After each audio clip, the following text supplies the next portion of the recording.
Interesting story from first year. We had decided to go to London over the summer holidays to job.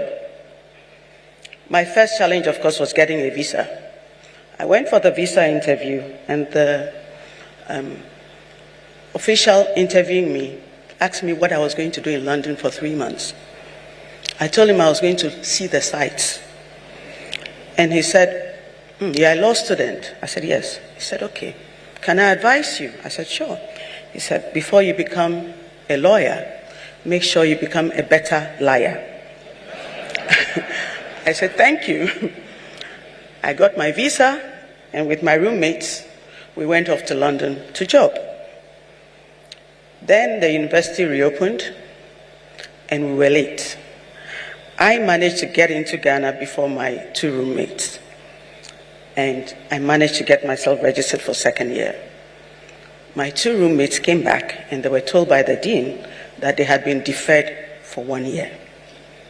One of my roommates, Irama, was actually a niece of Professor Mills, who was vice dean. So we figured, go to Prof's home, go and plead, and of course, if Prof makes a case for Irama, it means everybody else can sneak through. So Irama goes to Mills's house that evening and comes back to our room, very, very angry. He said, what did Prof say? Oh, Prof said, it's only 1 year. It doesn't matter. You can study French or computer during that 1 year. So at that point, everybody else knew that there was no hope. Irama spent the year studying French. So we knew that his approach to corruption was uncompromising. So when he said, I would not spare any government official, be it past or present, who would be found guilty of embezzling state funds, it was not political rhetoric. It was a moral conviction that guided his administration. Prof was also fundamentally a man of peace. This was not passive pacifism, but active peacemaking. He understood that peace was not merely the absence of conflict, but the presence of justice, understanding, and mutual respect. His philosophy of peace was captured in his words. We are going to ensure that there is peace before, during, and after the election. Because when there is no peace, it's not the elites who will suffer. It's the ordinary people who have elected us into office. When we were students, Prof told my class, this was a peacemaker, that as far as possible, we should make sure we are not the reason for anyone losing their job. Many of my classmates remember this caution. We can't remember what we were talking about. Later in my public life, trying to be the good mentee, I applied this advice to my own significant harm. But the good thing was, Prof was right. There was peace because I took the path of peace. So, peaceful Prof still wins the day.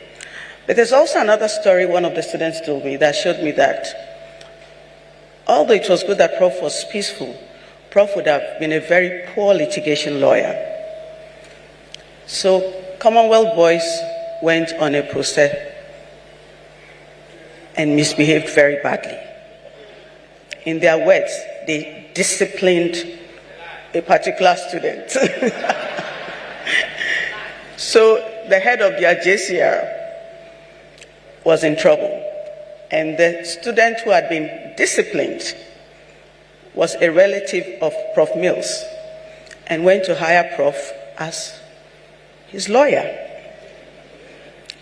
Prof calls the dean of students and says he wants to see the Commonwealth president and ask him that, you people went to do ABC? And he said, yes. Prof said, let me advise you. Go quickly to the student who was disciplined and go and beg and make peace.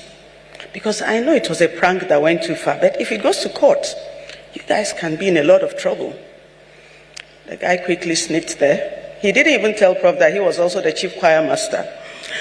And he went and he apologized and made peace, and that's how the matter died. So most litigation lawyers would know that this is not the path to making money. But that was rough.